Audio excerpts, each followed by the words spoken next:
Baby. Okay, I'm actually gonna do my Borderlands review. I know I've been telling everybody I'm gonna get it done. Well, it's been delayed because it takes forever to get your character level 50. I'm at level 47, 48, somewhere around there. And I said, forget it, I finished the game, I'm gonna do the review. This is Borderlands, and it's in a clear case because it has some pretty cool artwork behind it. And I want to get a clear case for Borderlands 2 because it also has a clear case. So here's the disc. Here's the instruction booklet. Alright, so each character that's in this game, we have Mordecai the Hunter. Until we close our eyes for good. Not even 15 minutes later, I'm still walking on the street when I saw the shadow of a man creep out of sight. And then he stepped up from behind, he put a gun up to my head, he made... You with the sniper rifle and the crazy mask.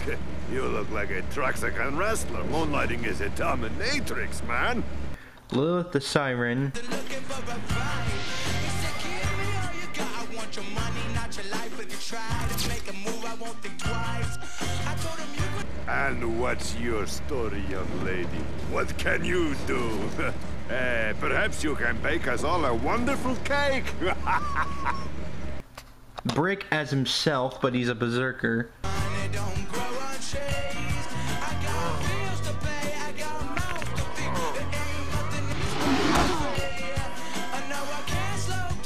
And you, beefstick in the back. I'm not gonna make fun of you. Your burps smell of blood, and you growl like a rabid animal. And Roland the Soldier, who I will be playing as in this and in the review.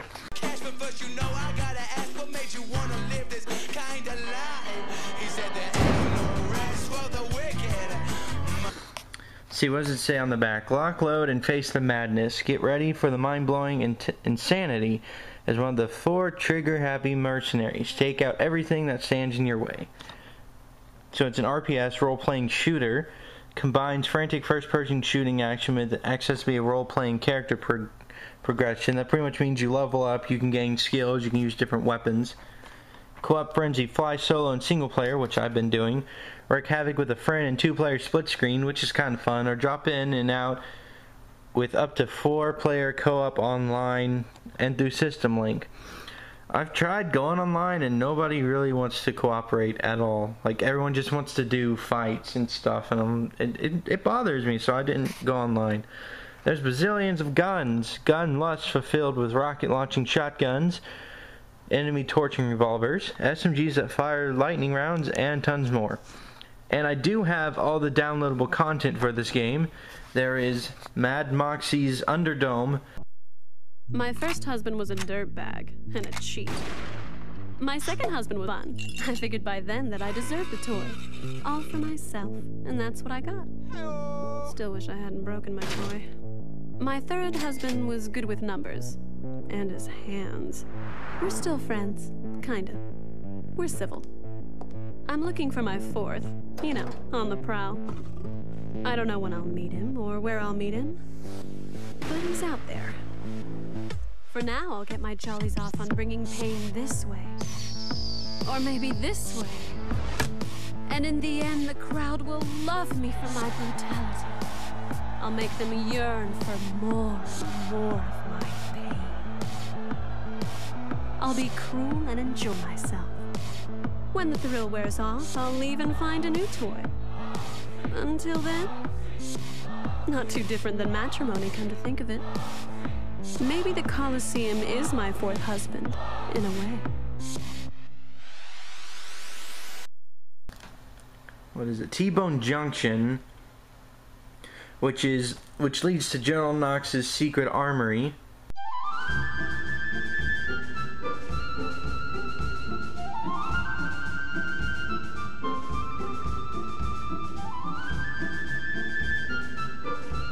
Pandora, a planet that once knew only peace and prosperity under the fair and noble direction of the Atlas Corporation.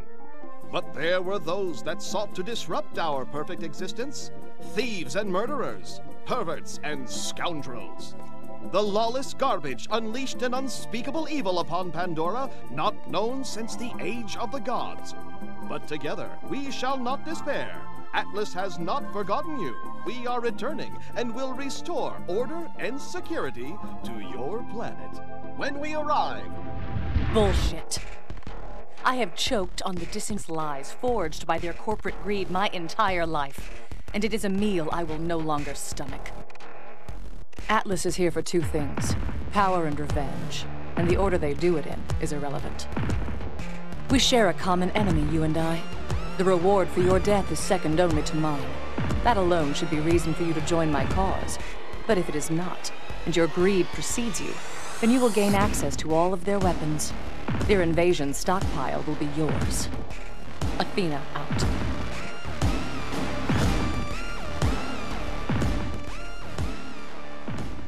Zombie island of Dr. Ned, who is definitely not Dr. Zed at all.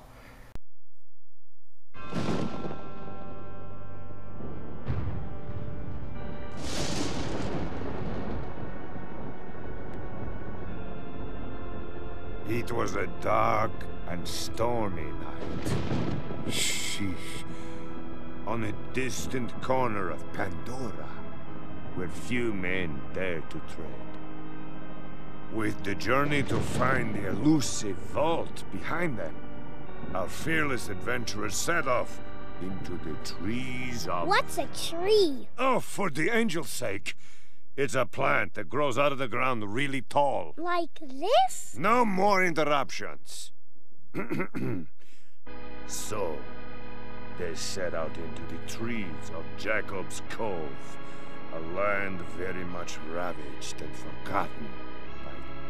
It was here that the scientist Dr. Ned, who is totally not Dr. Zed from the last story at all, tried to help all of mankind, but ultimately caused very bad shit. That's a swear. Dude made zombies, okay? You're not the police of me. Pay attention. Okay, so some bad crap was happening, and it got really spooky. And this is where our story begins. Is any of this going to be true? Yes. Probably a lot of it. You're adopted. Claptrap Revolution, that's... Our story began when the Hyperion Corporation decided they'd had enough of the treasure hunters. With the vault on lockdown, they had served their purpose, and now they were a drain on the economy. Why pay full price for weapons when you can take a 5-finger discount off the nearest corpse? Hyperion was looking to clear up the drain, but those guys were one tough hairball. I thought you said the treasure hunters were the drain. Now they're the hairball? Well, yes, you see, the treasure hunters were blocking the flow of, and the grimy buildup of money and... This metaphor stinks. Shut up! Point is, Hyperion had a plan. The treasure hunters could handle all manner of beastie, bandit, and battalion, but they weren't expecting the interplanetary ninja assassin Claptrap.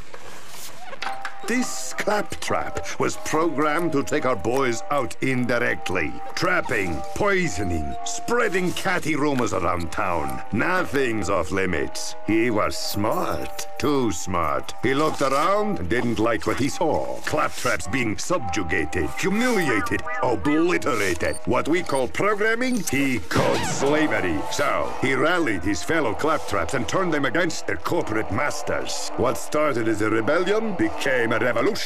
And take a wild guess who Hyperion called to clean up the mess. Alright, so I'm just going to be talking a little bit here. This will be me playing as Roland. I just went to the arid Badlands just because I didn't really feel like finding any tough enemies or anything. I just felt like finding someone and talking about it. All the add-ons are great. Mad Moxie's, though, is the hardest, like I said earlier. So make sure you have the best weapons and shields and grenades you can think of or know of. It's easier with 4 friends. If you're going for the achievements, you gotta do it alone, which is also a pain in the butt. You know, looking at the back of this, it says M, blood and gore. Okay, there is that. Intense violence, as you can see here, and more blood and gore. Strong language is the last thing in between. Mature humor, there is a lot of mature humor in this. Example, the first boss, I guess you could call him, that you fight, his name is Nine Toes, and when I introduce him it says 9 toes, and in parentheses it says he also has 3 balls. Mature humor there. I mean, this game is fun to play. It's even more fun when you have friends. You can take out this group, I can take out that group. We're working on this mission together. You know, this is on playthrough one, obviously. It's like having another soldier on the field. I highly recommend this game. I give this game a 4.6 out of 5, just because it got some points were hard to level up. You go into the next area and they're too strong in the area behind you. The enemies are worth like 3 XP and it takes forever to level up. There were other areas where I would jump and land somewhere and I would be stuck and I couldn't get out, which really annoyed me because that means I would have to, you know, load my save and redo 2 or 3 missions just because that's where it's saved or whatever. You know, there's a few minor details and other things they could have improved on, but other than that, this is a great game. You see all my skill points, you see that all my guns are at level 50. Don't have a radiant gun because I accidentally sold it. I always accidentally sell all my weapons on this game, which got to be a problem for me. I will be doing Borderlands 2 next, and all the DLC. I won't talk too much about the one that just came out, Sir Harmlock's Big Hunt, because I got my characters level 50 and I quit playing. I'm saving all that XP that I could get for when they raise the level cap, which I hope they do really soon, because otherwise I'm just done with Borderlands 2. Hope you guys enjoy this video. I'm just gonna let the rest of this clip play. You know, I'm just running around exploring. I'm showing all the money, the weapons you can get. I'm just showing the areas. Hope you enjoyed my review.